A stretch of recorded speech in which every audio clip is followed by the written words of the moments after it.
Welcome back, and happy Easter, accomplices. And for the sinners out there, happy 420. We are going to jump into it this week because Shayna and I have a glaucoma convention to get to. But first, the weekly crime report. In Auburndale, Florida, authorities recently arrested a 41-year-old woman on suspicion of intentionally striking her estranged husband's girlfriend with a car. Of course, it's from Florida. According to the Polk County Sheriff's Office, on April 10th, the victim and her boyfriend walked to a Circle K store to purchase some items. While walking to a friend's home on Old Dixie Highway, the victim's boyfriend, who is also suspected to be Kriston, Reese's estranged husband, noticed Reese driving past them in a Volkswagen Jetta. Investigators allege Reese made a U-turn at a nearby Family Dollar store parking lot and accelerated toward the victim and her estranged husband. The victim reportedly ran down a driveway, but Reese allegedly pursued her, striking her with her car, and then turned around and fled at a high rate of speed. According to the sheriff's office, officials obtained video surveillance from Circle K that captured Reese making the U-turn and driving toward the victim. The victim sustained 2 spinal fractures, but is expected to recover. The resident of the Old Dixie Highway home told deputies that Reese wasn't allowed to be on his property. On April 10th, authorities obtained an arrest warrant for Reese on charges of attempted first-degree murder, trespassing, and violation of probation. She was arrested the following morning and booked into the Polk County Jail. Reese has been on probation for a 2023 retail theft charge out of, I don't know how to say that, Osceola County? Sheriff Grady Judd said, domestic-related calls are some of the worst calls to which we respond. When people allow their emotions to take over, it can result in injury or even death. The victim was injured, but luckily she survived the ordeal. Kriston Reese needs to learn how to control her temper, and maybe some cooling off in the jail will help. Well, that's one way to take the phrase, I'd hit that literally. And it is always Florida. I mean, last week it was New York, but yeah, people from Florida, they're wild. Shout out to Florida. Heyo. Okay, guys, so this week I'm doing the case of the South Hill Rapist, Kevin Coe. From 1978 to 1981, a rapist who committed as many as 37 brutal assaults kept the city of Spokane terrified. Police scoured the city for the South Hill Rapist, so named because many of the rapes took place in the city's upscale South Hill neighborhood. In 1981, Frederick Harland Coe, aka Kevin Coe, was arrested in connection with several of those rapes. The arrest was particularly sensational due to Coe being from a prominent family. Born on February 2nd, 1947 to Gordon and Ruth Coe, his father was the managing editor of Spokane Daily Chronicle. In 1978, the terror began when a 19-year-old Spokane woman was walking home late at night. A man wearing jogging clothes popped out from behind a parked car, grabbed her, dragged her into the nearby bushes, and raped her. He repeatedly jammed his fist into her mouth to prevent her from screaming. Police could locate no suspects. Over the next 2 years, Spokane police noticed a baffling increase in the number of brutal rapes in the city. In 1978, there had been 49. In 1980, there were 127. Many of these rapes had a few traits in common. The women had reported that the rapist jammed a fist, often covered with a glove or an oven mitt, into their mouths. He also talked to them during the rape, asking them questions about themselves. He just wanted to get to know them. He was after their personalities, after all. Had nothing to do with what she was wearing. That's a bad joke. It was the oven mitt in her mouth that got him going. He also said that if they had told anybody, especially the police, he would find them and kill them. He said he knew where they lived. Many of the victims had just gotten off the bus or had been out jogging. The rapist himself was usually described as wearing a tracksuit or jogging sweat. Spokane was already becoming famous as a jogging city since the advent of the massive Bloomsday race in 1977. Also, another reason why I will never be Because of Bloomsday? jogging. I'm out jogging. No. Rapist will be after you. If I'm jogging, it's because I'm running from somebody. I don't blame you, because for those of you that don't know, Bloomsday is an iconic 7.5-mile road race in Spokane, and the finish line is at the top of Doomsday Hill. Side note, I ran and walked the race one time, and my thighs chafed so badly, I walked bow-legged for a week. I will never do that again. 0 out of 10 would not recommend. And the reason I never jog. The only time I jog is when somebody is chasing me. Exactly. The Spokane police began to suspect that they had a serial rapist at work. They formed a task force in 1980, but quietly. They didn't want the city to go into a panic. Yet, panic was already beginning to take hold, especially on Spokane's upper middle class South Hill, where many of the rapes had taken place. People were beginning to talk about a rampage by the mysterious South Hill Rapist. Chris Peck, a Metro columnist for the Spokane... I'm fucking from here, and I can't even say these words. A Metro columnist for the Spokesman's Review, one of the city's 2 dailies, wrote a column about one traumatized victim in March of 1980. The number of rapes kept escalating, and on September 7th, 1980, he wrote a column that hit the town like a bomb. Peck wrote, quote, "A horrible specter is back on the South Hill in jogging clothes, threatening with a knife. It has begun again to strike at women in one of Spokane's classiest neighborhoods, women on the South Hill. Be furious together, look for clues, find the courage to open your eyes, press charges if you can, otherwise creeps will prevail." When they prevail. Then, in January 1981, the Spokesman Review published a map showing the rape locations and their correlation with the bus routes, along with a story titled, quote, "How the South Hill Rapist Works." Police theorized at the time that there might have been 3 or 4 different rapists committing as many as 37 different rapes. By then, the city was in full-blown state of alarm. The only voice of calm seemed to come from the city's other daily, the Spokane Daily Chronicle, whose managing editor, Coe's father, wrote an editorial that said, quote, "It is hope that every man out jogging is not hounded off the streets because some rape reports have said that the attacker wore jogging clothes. Yet, rapes were being committed more frequently than ever." Yes, whatever will they know? Whatever would happen if the men were targeted for this? Oh no. Think of the men. One of those was the rape of a 51-year-old woman jogging at Hartfield near Sacagawea Junior High School. This would prove to be crucial in breaking the case. So a janitor at the school reported seeing a silver Chevy Citation parked there that morning with unusual license plates. The plates were yellow, like the state's personalized plates at the time, but without personalized numbers or letters. The car was registered to none other than Kevin Coe. Yet it was being used by his 34-year-old son, Frederick Harlan Coe, who liked to call himself Kevin for reasons only known to himself. Call me Kevin. Call me Kevin.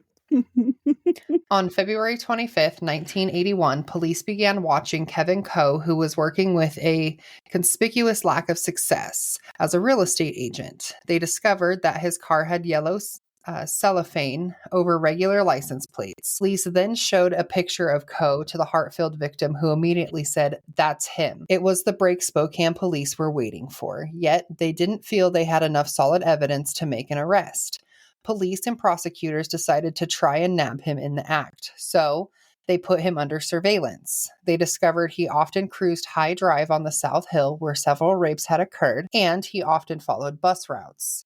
Coe eluded his watchers numerous times, and in one case exposed himself to a woman, so police eventually decided it was unsafe to wait any longer. On March 10th, 1981, police went to Kevin Coe's real estate office and arrested him for the Hartfield rape. Later that evening, a steady stream of rape victims were brought down to the police headquarters to view police lineups.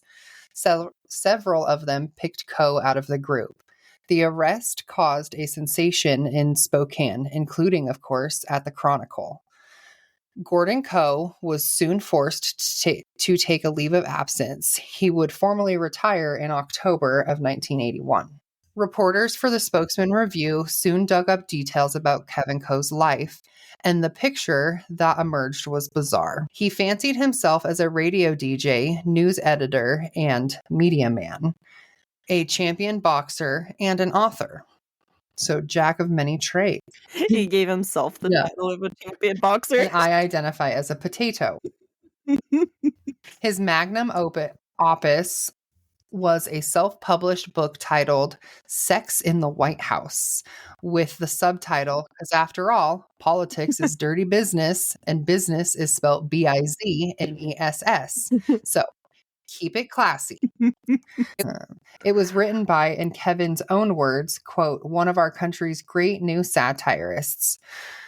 He came off as cocky, self-confident, and prone to grandiose statements about his physical and sexual prowess. Yet he was actually an unmotivated. I prepped for the glaucoma convention. Pre-K'd for the glaucoma. Yet he was actually an unmotivated real estate agent living off his parents. He had an extremely close, to say the least, relationship with his mother, Ruth Coe. It was often described as a boyfriend-girlfriend type relationship. So, a little Oedipus complex there. So, super healthy. After other victims identified him, Coe was charged with 5 more counts of rape, and he pled innocent on all counts in March 1981, and he was released on a $35,000 bond. The evidence against Coe was voluminous. If mostly circumstantial. Police and prosecutors believed he was responsible for as many as 20 or 30 other rapes. Coe's defense, orchestrated by Kevin himself. Nothing says you're innocent like representing yourself in court. Coe's defense, orchestrated by Kevin himself, was one of flat denial. He insisted that it was all just a massive case of mistaken identity. He chose to accept a public defender as his lawyer, probably because he felt that he would be able to direct his own defense more easily. When his lawyers suggested that he plea bargain for hospitalization instead of prison, he rejected the notion by saying, quote, I'm not a sexual psychopath and I'm not guilty. The trial was delayed several times, but finally began on July 20th of 1981. Impartial jurors were tough enough to find in Spokane. The populace was immersed in every detail of the biggest scandal in the city's history. So a jury was implanted in Seattle and brought to Spokane for the trial before Judge George Shields. Both of Coe's parents took the stand on his behalf. Ruth provided her son with an alibi for every rape. She said he was often at home with them. Ruth, who was 60 years old at the time, was a well-dressed, flamboyant woman who wore a jet black wig. She testified that she and, quote, son, as she called him, had actually attempted a kind of citizen's arrest of the South Hill Rapist. The two of them, she said, had actually gone out several times on their own surveillance excursions. She said, quote, son would jog and I would follow in the car at a very slow pace. She testified, we were very unsuccessful, so we did give up. That would explain, she said, why he and his car had been seen often near the bus routes and near the scenes of the crimes. He was becoming a fat, lazy piece of shit, so I had to have him go out jogging. His former girlfriend, however, took the stand for the prosecution and told about his suspicious behavior, the mysterious cuts he would receive, and the fact that she once found him washing an oven mitt at 7. When I wash my oven mitts. Right after you shove them in somebody's mouth. I don't see why that's suspicious behavior. Not before getting to know them. Always getting to know them. And then I'd shove the mitt in. Yeah. And then wash it at 7 a.m. Yeah. Like, oh, what's your favorite color? Blue? That's nice. Just in there. That's why he asks what his favorite color is. He's just got every color oven mitt on deck. He's like, oh, you like purple? Cool. I watched that one at 6 this morning. Coe took the stand on his own behalf, in between telling virtually his entire life story, large segments of which were absurdly exaggerated. He adamantly denied ever owning gloves, ever owning oven mitts, and ever owning a stock cap, and of course, ever raping anyone. Ever raping anyone was lost. How dare you have the audacity to claim I own oven mitts? Oh, also, I've never raped anybody. Who doesn't own oven mitts, though? Why is that a bad And one? you've never owned any glove in your life, ever. Gloves You live in or a fucking hat? Spokane, Washington, okay? It snows 6 months out of the year here, and you're telling me you've never had a pair of fucking gloves? Get the fuck out. The audacity to accuse him of such things. So his mother was seated in the back of the tiny courtroom, smiled and nodded as he made his points, and occasionally emitted a loud sigh or muffled comment when the prosecutor, Donald Brockett, registered objections. The jury bought little of it, and on July 29th, 1981, Kevin Coe was convicted of 4 counts of first-degree rape. Yet the story was far from over. Coe's mother was angry and defiant. Ruth told Spokesman Review columnist Chris Peck that she believed that Judge Shields had not played fair. She said that in hindsight, she would, quote, never try to play fair again because the law doesn't play fair. At this point, Kevin and his parents were terrified that he would be sent to the Walla Walla State Penitentiary, where they were convinced the other inmates would declare open season on the famous Rapo. They were eventually proven right when in 1994, Coe was slashed across the throat with a homemade knife at Walla Walla. Prosecutor Brockett had raised an even more alarming sentencing option. He pointed out that the state law will allow convicted rapists to be castrated. So the Coes grasped at one final straw that Judge Shields would sentence him as a sexual psychopath, meaning he would be sent to a state mental hospital, not a prison. A sexual psychopath. For the sentencing phase, the Coes hired Carl Maxey, a well-known and controversial Spokane civil rights lawyer. Maxey, a family acquaintance, had heard the judge raise the possibility of sexual psychopathy at one of the early sentencing hearings and believed he could nudge the judge towards a sexual psychopath ruling. The strategy was risky. The judge had earlier said that he couldn't recommend the sexual psychopath option because Coe's flat-out denials indicated that he would not be amenable to treatment. So Maxey arranged for Dr. Robert A. Wetzler, a well-known psychiatrist in the field of sexual psychopathy, to interview Coe one more time. This time, Coe told Wetzler that he had committed one of the rapes and would be willing to accept treatment for his sexual problems. Even then, Coe was coy about his admission. He told the psychiatrist he was, quote, jealous of the South Hill Rapist and had a, quote, copycat rape. Still, when Maxey put Welzer on the stand during the sentencing hearing, Wetzler dropped the bombshell. Coe had confessed and was begging for treatment. It didn't work, and on August 17, 1971, in a preceding broadcast on live TV, Judge Shields announced his sentence: a prison term of 20 years, a second term of 25 years, a third term of 30 years, and a fourth term of life. All to be served consecutively. Within 2 months, Coe was sent to the correction center at Shelton and then on to Walla Walla. Coe later reasserted his innocence and said his confession had been a ruse. Quote, as a strictly legal ploy, it makes good sense, but it didn't work. Cole told the Seattle Times, quote, the judge, in fact, tricked us. Rue Coe reserved all of her scorn for Brockett and Shields. In a discussion with a stranger a few months later, Ruth Coe said these words, quote, I want the prosecutor out. I want the judge out. This conversation was captured on tape because the stranger was actually an undercover police officer. He was posing as a hitman after police had received a tip that Ruth Coe wanted to take out a contract on Brockett and Shields. So Shayna and I are going to role play now so there's no confusion. Shayna will be the voice of the undercover officer, and I will be Ruth. The conversation continued. We are talking about the same thing. You want those people dead, right? If I had my druthers, I'd have that prosecutor just make a complete vegetable so that he could never, ever be anything but a vegetable, so that they had to care for him forever. And he lived on that way. And the judge, just tell me what you want.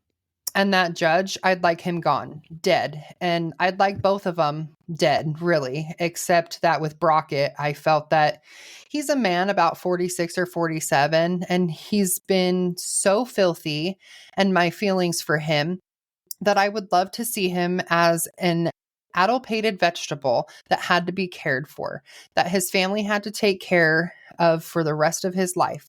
I mean, diapers and all the rest of it. He wanted 42 years of my son's life gone. I'd like to see him sit 42 years in as a baby, but I to have him gone would be great too. I mean, you can never be sure, I suppose, how you clobber them. That would be the way it'd come out. So dead is great, but I do think he should suffer. Ruth Coe was arrested the next day on November 20th when she handed the officer a $500 down payment. When the officers approached her in the parking lot and arrested her on charges of soliciting first-degree murder, she muttered disgustingly, quote, I thought so. I thought so. That's right. I really did think so. Ruth's arrest made national and international news. The London Daily Mirror ran a headline that read, quote, sex shame of town's top family. The Spokane Chronicle ran the story on the front page as well with the headline, quote, Coe's mother faces death plot counts. The non-jury trial in front of Judge Robert Bibb began on May 17, 1982. Quote, it was just like watching a play, said reporter Rick Bonino, covered the trial for the Spokesman Review. It wasn't like any other trial. It was just like entertainment. There were all these unexpected twists and turns. For one thing, Maxie's defense was based on portraying Ruth as crazy, or at least diminished, which didn't prove difficult in the least. One psychiatrist testified that Ruth saw horns growing out of the head of Judge Shields when he announced sentence. Her husband took the stand and testified that she had for years abused a variety of prescription drugs, an absolutely appalling jumble of chemicals, and that after Kevin's verdict, suicide had seemed to loom on the horizon. Meanwhile, the prosecution case was straightforward enough. Forget about all of that psychiatric mumbo-jumbo. Ruth was motivated strictly by old-fashioned revenge and hate. At one point, the trial had to be delayed when the hysterical Ruth Coe was put on suicide watch at a local hospital. Yet the trial soon resumed, and within days, Judge Bibb announced that he had reached a verdict. He said the entire case reminded him of a Greek tragedy. He pronounced Ruth Coe guilty as charged, yet the judge was moved to pity. His sentence was virtually the lightest possible one. 20 years in prison, suspended 1 year in the county jail of her choosing, and 10 years of probation. The whole thing amounted to 1 year of easy time with the possibility of work release. And in essence, the judge bought the diminished capacity defense. A satisfied Maxie later told the American Lawyer magazine Brockett later called it, quote, a sentence of the heart and not of the head. Meanwhile, in the prison at Walla Walla, Kevin Coe told the Seattle Post-Intelligencer that he couldn't understand why the defense hadn't utilized every weapon at its disposal, namely himself. He bragged that he would have made an excellent witness. Yet the Coe story was still far from over. In 1984, the Washington State Supreme Court overturned all 4 of Kevin Coe's convictions on the grounds that a number of witnesses and victims had undergone hypnosis to, quote, assist them in recovering memories. A new trial was ordered, this time in Seattle. The victims were brought back to the stand to relive their horror again. On February 12, 1985, Kevin Coe was reconvicted on 3 of the rape counts and sentenced to life plus 55 years. However, the hypnosis issue still tainted the case, and on January 29, 1988, the Washington State Supreme Court reversed 2 of the convictions again. The 3rd conviction was upheld. It carried a 25-year sentence. Theoretically, Coe could have been released in 4 years, but it didn't turn out that way, at least in part because Coe refused to attend any of his parole hearings. By 2006, Coe had served his full 25-year term. He had spent nearly his entire sentence researching the case in what he called an attempt to find the real rapist. Quote, "That's all I do," he told a reporter during a prison interview in 2006. "I'm probably the world's leading expert on this case." Well, no shit, because you are the rapist. Coe's release was blocked when the state attorney general filed a petition to have him civilly committed under the state's Sexually Violent Predator Act. The civil trial was delayed until 2008 during the month-long trial. New evidence emerged, including DNA evidence linking him to one of the rapes. A jury declared Coe to be a sexually violent predator, designation that gives the government the power to hold him indefinitely at the Special Commitment Center on McNeil Island. As of July 2010, Coe remained at McNeil Island, where he continued to churn out letters and legal challenges from his cell. As of January of 2023, Coe appealed the commitment, arguing that he had ineffective counsel and the judge erred when she allowed the jury to hear testimony of rapes Coe was never charged with. In the court's ruling, the state Supreme Court ruled it found no reversible error in the case and upheld Coe's commitment.